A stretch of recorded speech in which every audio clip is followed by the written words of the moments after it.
Mi jefe me hacía sentir como basura todos los días, pero lo que descubrí en su oficina me dejó sin palabras. Si te gustan estas historias, suscríbete y deja tu like. Hola, voy a mantenerme anónima por razones obvias, pero pueden llamarme Laura. Tengo 29 años y vivo en Guadalajara, México. Trabajo como asistente administrativa en una empresa de logística desde hace poco más de 3 años. No es el trabajo de mis sueños, pero me permite pagar el alquiler, ayudar un poco a mi mamá y sobrevivir en esta economía que no da tregua. Antes de este trabajo, estuve varios años rebotando entre empleos mal pagados y temporales. Cuando me ofrecieron este puesto, sentí que por fin estaba encontrando algo estable. El salario no era el mejor, pero tenía prestaciones, un horario relativamente fijo y la promesa de crecimiento. Eso fue lo que más me ilusionó. Pensé que finalmente estaba entrando a una etapa adulta más ordenada. No fue así. Mi jefe, a quien voy a llamar Víctor, no es un nombre real, es el gerente general de la oficina. Desde el principio noté que tenía un carácter complicado. Tenía ese tipo de personalidad pasivo-agresiva, donde nunca te grita directamente, pero te hace sentir inútil con solo una mirada o una frase cortante. Al principio pensé que era exigente, y lo entendí, es una empresa que se mueve rápido, y los errores cuestan dinero. Pero con el tiempo me di cuenta de que no era solo eso. Víctor disfrutaba hacer sentir pequeñas a las personas. Y yo fui una de sus principales blancos. Algunos días me hacía quedarme más de 2 horas después del cierre, sin pagarlas. Otros días me mandaba correos a las 11 de la noche preguntando por cosas que perfectamente podían esperar. En juntas, me corregía en público de manera innecesaria, o decía frases como, a ver si Laura ahora sí logra entenderlo, como si fuera una estudiante lenta. A veces llegaba a casa llorando, con dolor de cabeza, preguntándome si realmente servía para algo. Pero siempre me decía, aguanta un poco más. Todo trabajo tiene cosas malas. No seas exagerada.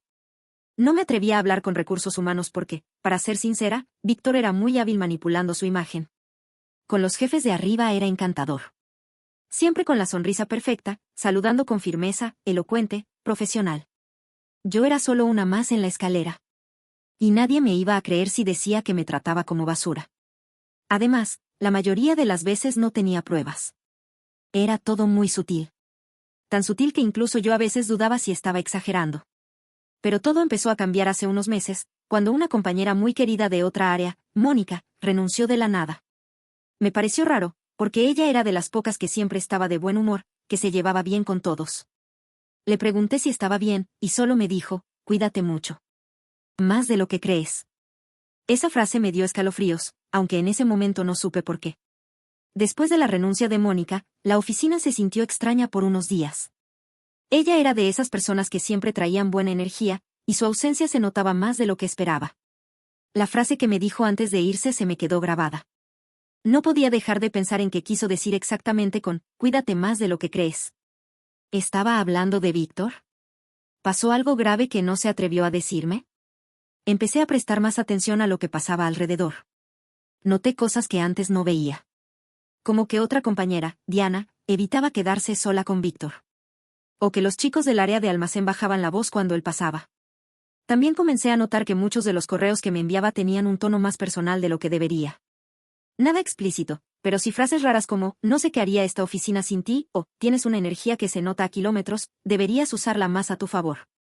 Un día, me pidió que fuera a su oficina después del almuerzo para hablar de un proyecto especial. Cuando entré, me ofreció café, cosa que jamás hacía, y me pidió que cerrara la puerta. Me senté incómoda frente a su escritorio. Empezó a hablarme de que la empresa tenía planes de expansión y que él quería recomendarme para una nueva posición que implicaba más visibilidad y responsabilidades. Me emocioné, hasta que empezó a usar frases como, claro que ese tipo de oportunidades requieren cierto nivel de confianza entre nosotros, y, me gusta trabajar con personas que saben entender los matices de las relaciones laborales. Sentí un nudo en el estómago. No me estaba ofreciendo una promoción, me estaba tanteando. Pero como siempre, lo hacía de forma ambigua. No había nada claro, nada denunciable.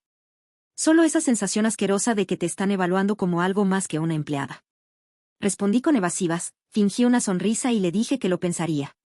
Salí de esa oficina temblando. Sentí que me había bañado en lodo. Después de eso, empecé a guardar capturas de correos y mensajes. Decidí que si algo más pasaba, quería tener pruebas. También comencé a hablar más con Diana, con cuidado, como tanteando el terreno. Un día, muy bajito, le pregunté, ¿tú sabes por qué Mónica se fue? Diana me miró fijamente por unos segundos, y solo me dijo, ¿lo sabes, no? No supe qué responder. Esa noche no pude dormir. Me di cuenta de que llevaba meses aguantando cosas que no debía aguantar. Y que quizá Mónica, Diana y yo no éramos las únicas. Decidí que tenía que hacer algo. Pero no sabía por dónde empezar, ni a quién acudir. Me sentía sola. Hasta que encontré una carpeta olvidada en el escritorio de Mónica. Ahí empezó todo. La carpeta estaba debajo de una pila de carpetas viejas que nadie había tocado desde que Mónica se fue. Yo estaba buscando un documento de facturación cuando la vi, con su nombre escrito en una de las esquinas. La abrí por simple curiosidad, esperando encontrar notas de seguimiento o alguna lista de tareas. Pero lo que había adentro no tenía nada que ver con trabajo. Eran impresiones de correos electrónicos. Muchos. Todos dirigidos a Mónica. Todos firmados por Víctor. Al principio pensé que eran correos laborales, pero bastó leer unos cuantos para darme cuenta de que no lo eran. Los mensajes empezaban de manera profesional, pero poco a poco se volvían más personales, hasta volverse incómodamente sugestivos. Frases como, me encanta verte con ese vestido azul, o, si supieras lo que pienso cuando pasas por mi oficina, estaban ahí, impresas, en blanco y negro, con fechas, horas, todo. Mónica había impreso los correos. No sabía si con intención de denunciarlo o para protegerse, pero lo había hecho. Sentí una mezcla de rabia, asco y miedo. No solo por ella, sino porque yo estaba comenzando a recibir mensajes parecidos. Víctor tenía un patrón. Mónica probablemente lo detuvo antes de que fuera más lejos. Yo estaba a medio camino. ¿Cuántas más habían pasado por esto? ¿Cuántas no habían podido documentarlo? Me quedé con la carpeta. No le dije a nadie. La metí en mi bolso y esa noche la revisé página por página en mi departamento. Algunos correos eran de hacía más de un año. Otros eran de apenas 2 meses antes de que Mónica renunciara. Incluso había uno donde le pedía que no hablara de sus conversaciones privadas con nadie del trabajo. Eso puede malinterpretarse y traerte problemas a ti, decía. Manipulación pura. Esa noche me costó trabajo tragar saliva. Sabía que tenía algo fuerte en las manos. Pero también sabía que, si lo usaba, me estaba metiendo en aguas profundas. Denunciarlo no solo podía costarme mi trabajo, sino meterme en un proceso largo, incómodo y sin garantías. Además, no sabía si podía confiar en recursos humanos. Víctor tenía muchas conexiones internas. Era el típico tipo que se sabía mover. Pero había algo que me atormentaba aún más, ¿y si no hacía nada? ¿Y si otra compañera terminaba siendo acosada, manipulada o peor, solo porque yo decidí quedarme callada? Esa pregunta me desveló durante días. Hasta que algo sucedió en una reunión que me empujó a tomar una decisión que no tenía vuelta atrás. Una semana después de encontrar la carpeta, tuvimos una reunión general en la sala principal. Era una de esas juntas donde se revisaban metas mensuales, actualizaciones y lo típico, Víctor hablando como si todo funcionara gracias a él. Yo estaba sentada en la tercera fila, tomando notas casi de manera automática. Mi cabeza estaba en otra parte, claro. Seguía repasando mentalmente cada correo impreso, cada palabra manipuladora que había leído. Y entonces lo vi. Víctor estaba parado frente a todos, con una sonrisa cínica, hablando de ambientes laborales saludables y respeto entre compañeros. Cuando empezó a hablar de ética en el lugar de trabajo, sentí que me ardía la cara. Tuve que apretar los puños para no levantarme y gritarle en la cara. Me pareció una burla cruel. Vi que Diana, que estaba al otro lado del salón, me miraba. Y su mirada me confirmó algo, no estaba sola. Después de la reunión, la incomodidad entre varias mujeres era palpable. Nos fuimos dispersando lentamente. Cuando salí al pasillo, Diana me alcanzó y me susurró, ¿podemos hablar afuera? Asentí sin decir palabra. Caminamos 2 cuadras en silencio hasta una cafetería. Ahí, con la voz temblorosa, me contó que Víctor también la había presionado durante meses. Le decía cosas como, te ves muy estresada, deberías venir a mi casa a relajarte, o, podrías tener un futuro brillante si sabes con quién aliarte. Todo eso, mientras fingía ser el jefe ejemplar. Cuando le conté que tenía los correos de Mónica, Diana se quedó helada. Se le llenaron los ojos de lágrimas. Me tomó la mano y me dijo, tenemos que hacer algo. Pero no nos van a creer si somos solo 2. Y tenía razón. En casos así, 2 mujeres contra un jefe con reputación limpia y poder, es como pelear con cuchillos contra una pared de acero. Necesitábamos más voces. Empezamos a hablar con discreción. A preguntar, a observar reacciones. Y lentamente, otras mujeres empezaron a compartir historias similares. Nada idéntico, pero todo con el mismo patrón: acercamientos ambiguos, insinuaciones disfrazadas de bromas, comentarios sobre la ropa, promesas de ascenso sin fundamentos. En 2 semanas, ya éramos 5. Nos reunimos una noche en casa de Diana. Todas llegamos con miedo, con dudas, pero también con rabia contenida. Algunas lloraron. Una incluso dijo que se había sentido culpable por meses, pensando que quizá ella había malinterpretado las cosas. Yo saqué la carpeta de Mónica, la puse en la mesa, y todas la miraron como si fuera dinamita. Sabíamos que eso era solo el comienzo. Que si dábamos el paso, no había vuelta atrás. Pero también sabíamos que, si no lo hacíamos, esto iba a seguir. Y quizá con alguien que no sabría cómo defenderse. Ese día tomamos una decisión: íbamos a denunciarlo. Pero no individualmente. Íbamos a hacerlo juntas. Esa noche, cuando salí del departamento de Diana, no sabía si sentía alivio o terror. Tener un plan nos daba algo de control, pero también hacía todo más real. Ya no era solo una pesadilla en la que yo sobrevivía cada día de trabajo, ahora era una batalla abierta, una que podía arruinarme profesionalmente si no salía bien. Y aún así, sentía que por primera vez estaba recuperando algo de dignidad. Nos dividimos tareas. Yo me encargaría de ordenar cronológicamente los correos impresos, escanearlos y armar un archivo digital. Diana hablaría con una abogada de confianza para entender los riesgos legales. Otra compañera, Mariana, se comprometió a escribir nuestras experiencias de manera formal, como declaraciones personales. Todas nos comprometimos a guardar silencio absoluto hasta tener todo listo. Una sola filtración podría advertir a Víctor, y eso era lo último que queríamos. El problema era recursos humanos. El jefe de RH era bastante cercano a Víctor, incluso almorzaban juntos varias veces por semana. Ir directamente a él sería un suicidio. Así que buscamos una vía más segura. Resultó que Mariana tenía una amiga que trabajaba en la oficina central de la empresa, en Ciudad de México. Ella nos dio el contacto de una asesora interna que manejaba denuncias confidenciales y procesos de auditoría laboral. Le escribimos desde un correo anónimo, explicando brevemente la situación y pidiendo una reunión. Pasaron 3 días sin respuesta. Fueron 3 días de ansiedad pura. Cada vez que recibía un correo o un mensaje de Víctor, me temblaban las manos. Pero el 4.º día, recibimos una respuesta. Nos citaron para una videollamada, fuera de horario laboral, en una plataforma segura, sin registros institucionales. La asesora se llamaba Ana y, desde el primer momento, noté algo en su voz: estaba acostumbrada a escuchar este tipo de cosas. No se sorprendió. No dudó. Solo nos pidió que fuéramos honestas. Durante esa llamada, las 5 hablamos. Con lágrimas, con rabia, con miedo. Mostramos la carpeta escaneada, los testimonios, los patrones. Ana tomó nota de todo. Nos dijo que lo que teníamos era grave, y que había suficientes indicios para iniciar una auditoría interna, siempre y cuando aceptáramos dar nuestros nombres. Nos advirtió: una denuncia anónima puede abrir una investigación. Pero si ustedes están dispuestas a poner rostro, eso cambia el juego. Esa noche, no dormí. Tenía que decidir si arriesgarlo todo: mi empleo, mi reputación, mi estabilidad. Pero también sabía que si no lo hacía, me iba a perseguir el resto de mi vida. Lo decidí al día siguiente. Le escribí a Ana: cuenta con mi nombre. Una semana después de enviar nuestras declaraciones formales, la oficina amaneció distinta. No porque alguien supiera lo que estábamos haciendo, sino porque nosotras lo sabíamos. Cada saludo, cada cruce en el pasillo, se sentía como una actuación forzada. Sabíamos que algo se estaba moviendo por debajo, pero en la superficie todo seguía igual. Víctor seguía siendo el jefe sonriente y profesional. Yo, su asistente eficiente y discreta. Ana nos pidió paciencia. Dijo que el protocolo requería revisar documentación interna, entrevistar a otras personas sin alertar al denunciado, y sobre todo, asegurarse de que no hubiera represalias. La palabra represalias me persiguió toda esa semana.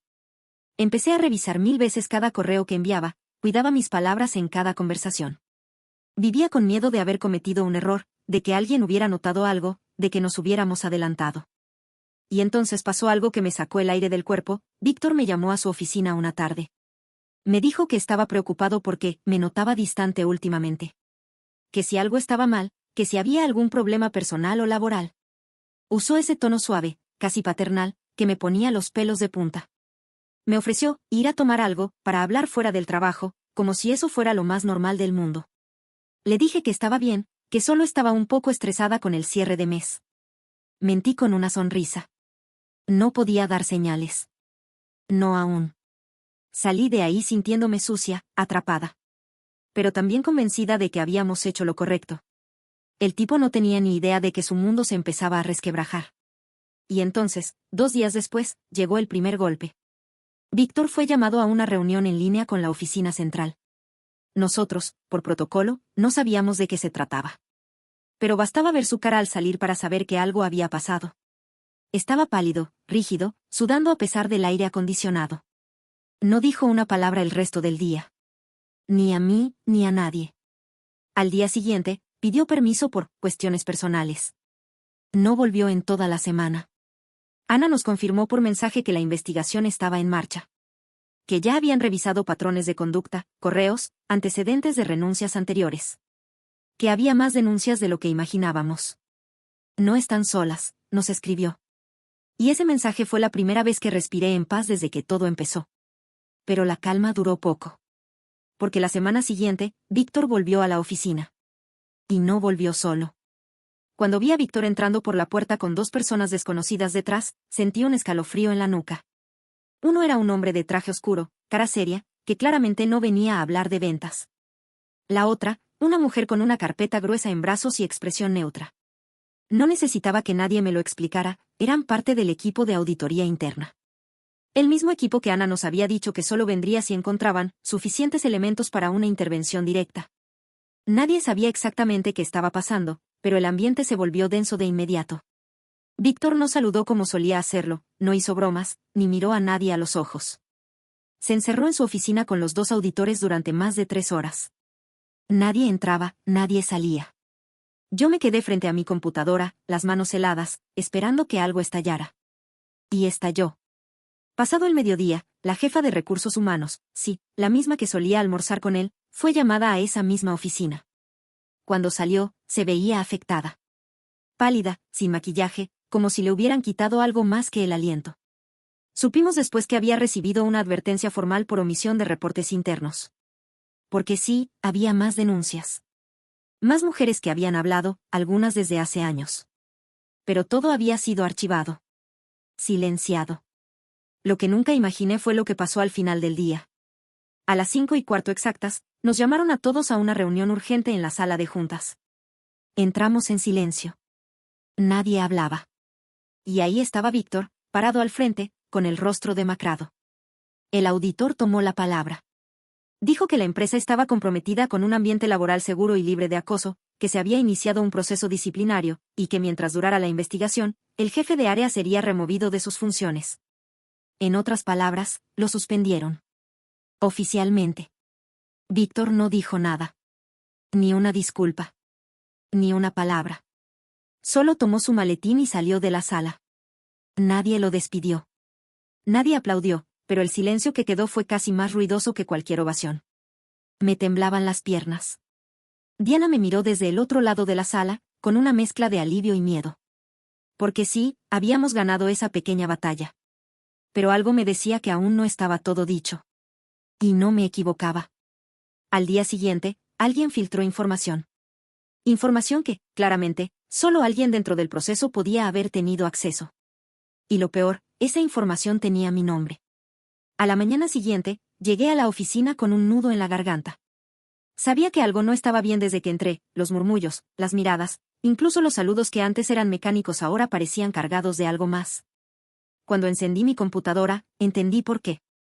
En mi bandeja de entrada tenía 3 correos sin asunto, enviados desde cuentas personales. Uno decía, espero que estés orgullosa, otro, así es como consigues ascensos, y el tercero, el más directo, te creí diferente. No entendía nada, hasta que abrí el archivo adjunto que venía en el último correo. Era una captura de pantalla de una parte de mi declaración interna. Justo donde relataba un incidente en el que Víctor me había tomado del brazo, en una reunión privada, y me había susurrado algo inapropiado. El documento tenía mi nombre. Mi apellido. Todo. Me quedé paralizada. Alguien había filtrado esa información. Y no a la prensa ni a un superior, sino al personal del mismo edificio. A mis compañeros. A los mismos con los que comía, con los que compartía tareas y chistes forzados de oficina. Sabía que era posible que alguien del círculo de confianza de Víctor estuviera buscando desacreditarnos. Pero no imaginé que sería tan rápido, ni tan sucio. Llamé a Ana en cuanto pude. Me temblaba la voz.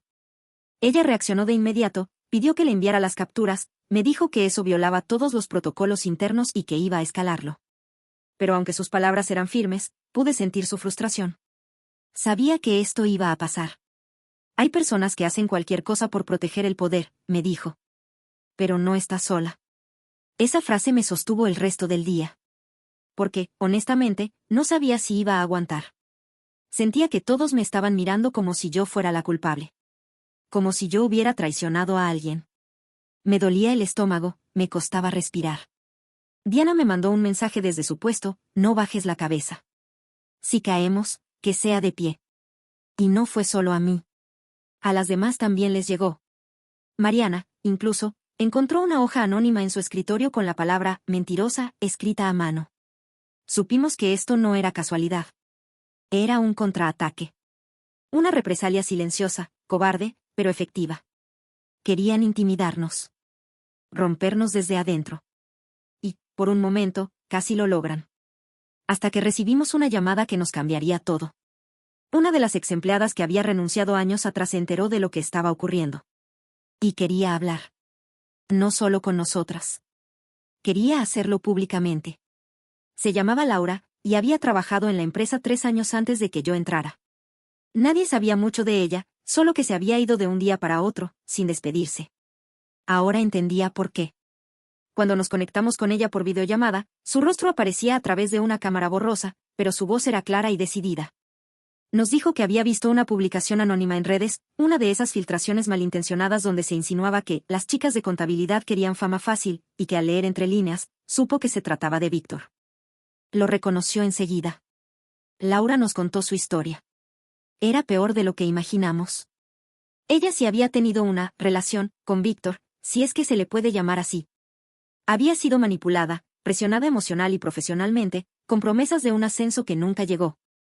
Cuando intentó alejarse, comenzaron las represalias, la excluían de reuniones, le cambiaban tareas sin avisar, hasta que la arrinconaron al punto de renunciar.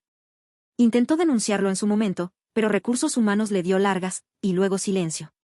La diferencia ahora es que ella ya no dependía de esa empresa. No tenía miedo de hablar. Y eso lo cambió todo.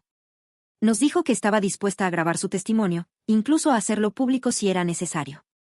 Ana, al enterarse, la contactó de inmediato. Me confirmó después que Laura sería clave en el proceso. No solo por lo que contaba, sino porque había correos guardados, mensajes impresos y, lo más importante, ella sí había documentado su renuncia como parte de una situación de acoso. Fue ahí cuando la narrativa cambió. De nosotras, las chicas molestas, a un caso sistemático de abuso de poder que se venía gestando desde años atrás. El departamento legal de la empresa central pidió informes completos. Víctor fue notificado oficialmente de una denuncia colectiva. Y aunque no lo dijeron con esas palabras, lo entendimos bien, ya no estaban protegiéndolo. Pero a Víctor eso no le bastó para detenerse. Días después, empezó a circular un rumor de que él estaba preparando una contrademanda por difamación y daño moral. Lo negó públicamente, claro, pero todos sabíamos que lo había dicho en privado. Intentó hacerse la víctima, diciendo que estaba sufriendo una campaña de desprestigio. Algunos le creyeron. Otros no dijeron nada. Pero la mayoría, simplemente, no quería meterse. Y ahí entendí otra cosa, que muchas personas prefieren el silencio, no porque no les importe, sino porque no quieren ser el siguiente objetivo. No los culpo. Yo también sentí eso. Cada día. Cada minuto. Pero también sabía que ya no podía callarme. Ya no era solo por mí. Era por Laura. Por Diana. Por las que vendrían después. Esa semana, la Dirección General convocó una reunión extraordinaria. Solo para mujeres. Y el correo decía algo que jamás había visto en una empresa: espacio seguro para compartir experiencias sobre el entorno laboral y aportar a la mejora del clima institucional. Lo que pasó en esa sala fue como abrir una herida colectiva que llevaba años supurando. La sala estaba llena. No solo éramos nosotras 5 y Laura conectada por videollamada. Había mujeres de todas las áreas: administración, ventas, recursos humanos, incluso del área legal. Nadie hablaba al principio. El ambiente era denso, como si estuviéramos esperando permiso para respirar. Hasta que una mujer del área de compras, a la que apenas conocía, se levantó y dijo, yo también pensé que era mi culpa. Y eso fue como romper una represa. Una tras otra, empezaron a hablar. Algunas lloraban, otras solo asentían, como si por fin alguien dijera en voz alta lo que llevaban años callando. Historias distintas, pero con el mismo fondo, humillaciones públicas, comentarios sexuales disfrazados de chistes, promesas vacías a cambio de lealtad, amenazas veladas si alguien se atrevía a decir no. Lo más duro fue escuchar a una mujer de limpieza que dijo que Víctor solía quedarse tarde para revisar los reportes, y que más de una vez la encerró con él en la oficina solo para preguntarle cosas personales que no tenían nada que ver con su trabajo. Ella nunca denunció porque no sabía cómo. Porque ni siquiera sabía que eso se podía denunciar. Ese día, la Dirección General se comprometió públicamente a crear un comité independiente de revisión. No con gente de dentro. Gente externa. Personas sin lazos con Víctor ni con nadie de su círculo. También anunciaron que la investigación formal sería llevada a cabo por una firma de auditoría especializada en casos de acoso laboral. Y que, mientras durara el proceso, Víctor no solo estaría suspendido, sino que tendría prohibido acercarse a las instalaciones o contactar a cualquier miembro del personal. Una semana después, renunció. La carta la mandó por correo, fría, sin asumir responsabilidad. Decía que, por motivos personales y para no afectar el ambiente de trabajo, se retiraba de su cargo. No pidió disculpas. No reconoció nada. Solo se fue. La empresa, para proteger su imagen, intentó cerrar el tema sin mucho escándalo. Pero nosotras no lo dejamos morir ahí. Laura, valiente como siempre, decidió hacer pública su historia. La compartió en un medio digital independiente. Nunca usó nombres, pero dejó claro que esto pasa. ¿Qué pasó? Que puede volver a pasar si nadie dice nada. Y esa historia se hizo viral. Hoy, meses después, sigo trabajando en la misma empresa. Pero ya no con miedo. Nos reorganizaron, nos asignaron nuevos líderes, y poco a poco, el ambiente se ha ido limpiando. A veces aún hay miradas incómodas, comentarios sueltos, susurros que me recuerdan que no todo el mundo está de nuestro lado. Pero hay algo que sí cambió para siempre, ya no estamos solas. A veces me preguntan si valió la pena. Si volvería a hacerlo sabiendo todo lo que iba a sufrir. Y no voy a mentir, hubo momentos en los que me quebré. En los que lloré sola en el baño. En los que quise renunciar y olvidarlo todo. Pero ahora, cuando veo a las chicas nuevas entrar por esa puerta sin miedo, cuando escucho bromas sinceras en el comedor, cuando me doy cuenta de que no tienen que sobrevivir como lo hicimos nosotras. Sí. Valió la pena.